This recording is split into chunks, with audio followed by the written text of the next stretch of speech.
Ladies and gentlemen, please say hello to the one, the only, Steven Seagal. Wow, Steven Seagal. Steven Seagal. Steven Seagal. He's Steven Seagal. What's Steven Seagal? Steven Seagal, a man that could have been an action star legend alongside Chuck, Van Damme,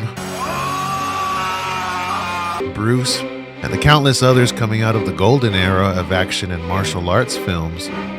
Instead of stamping himself as a Hollywood legend, Seagal has become a walking meme, and despite being a humble reincarnated Buddhist llama, he's come to have been disliked by a lot of his peers and people in general.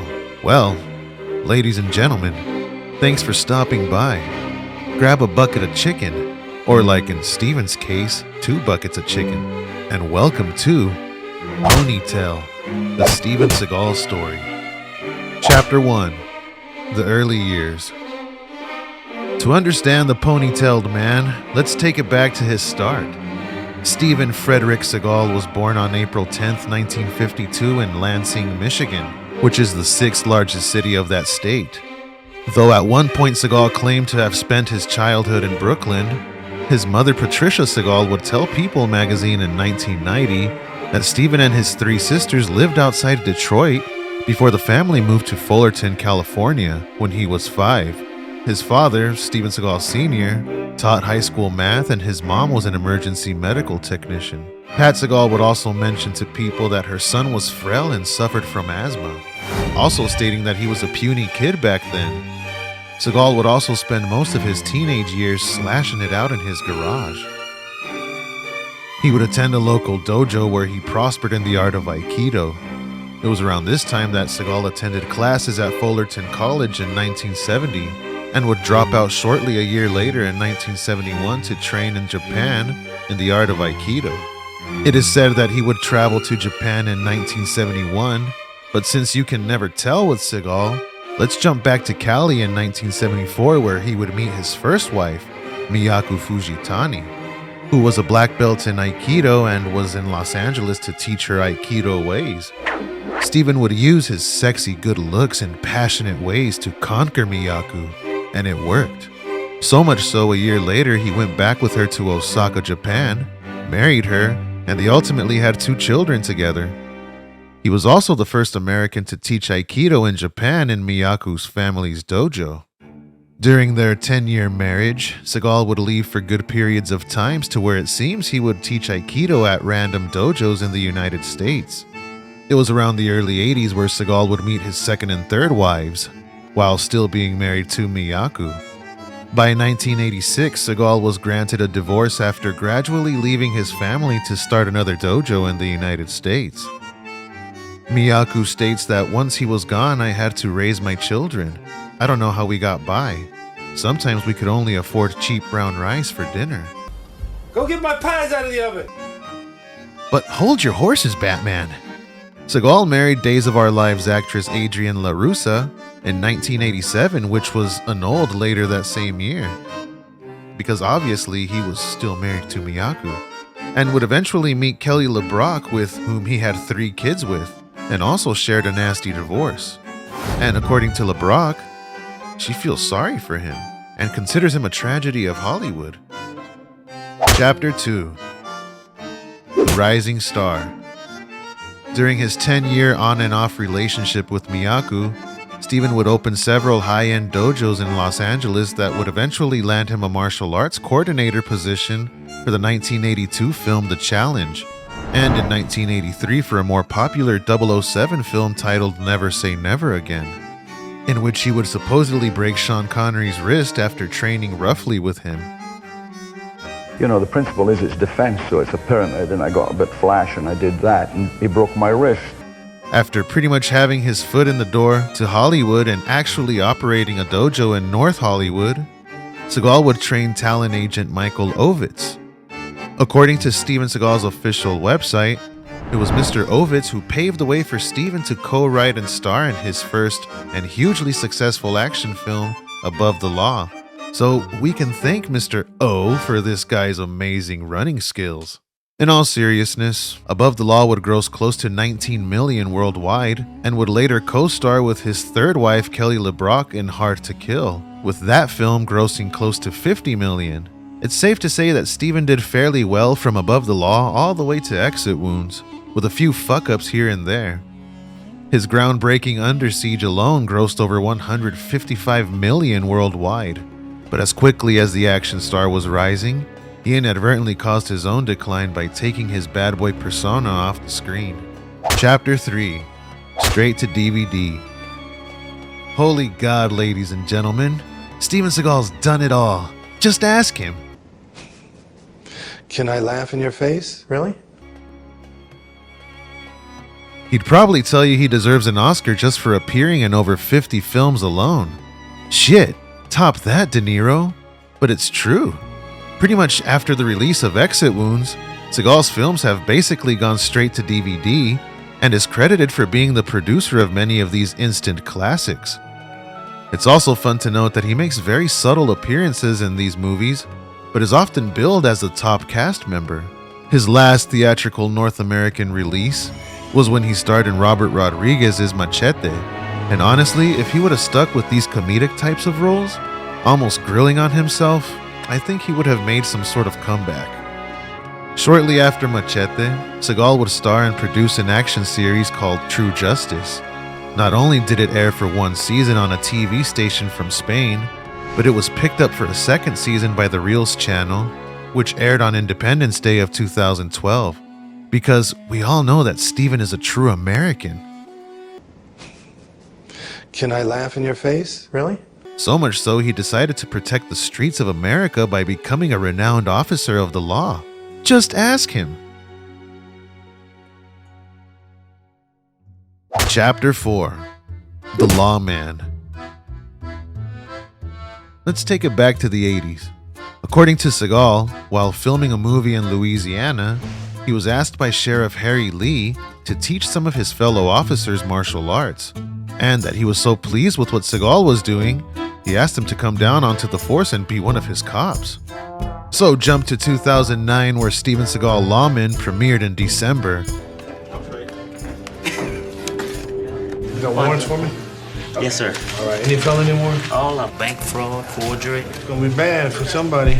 And not only was the series ranked as the best opener for any A&E series at the time, drawing close to 4 million viewers, the show would last one season before the series was suspended in 2010 due to a sex trafficking lawsuit filed against Seagal by his personal assistant, alleging that Seagal treated her like a sex toy, to which Seagal's lawyer basically called it a complete fabrication. The lawsuit was eventually dropped and A&E resumed the show for a second season. Though the show premiered a season 3 on a different network, it would ultimately be dropped before filming a fourth season. Season 3 would show Seagal versus the mean streets of Maricopa County, Arizona, in which he was also sued by a family who claimed he killed their puppy with a tank during a raid. Seagal would even become sworn in as a deputy sheriff in Texas of October 2011. According to The Hollywood Reporter, Seagal was working full-time using his martial arts skills to help them with securing the border.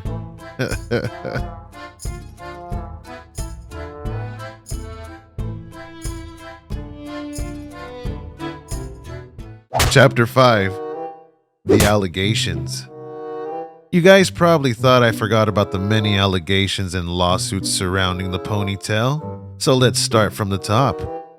In 1991, Seagal was accused of sexual harassment, in which several Warner Brothers employees allege he made sexual advances during late-night casting sessions.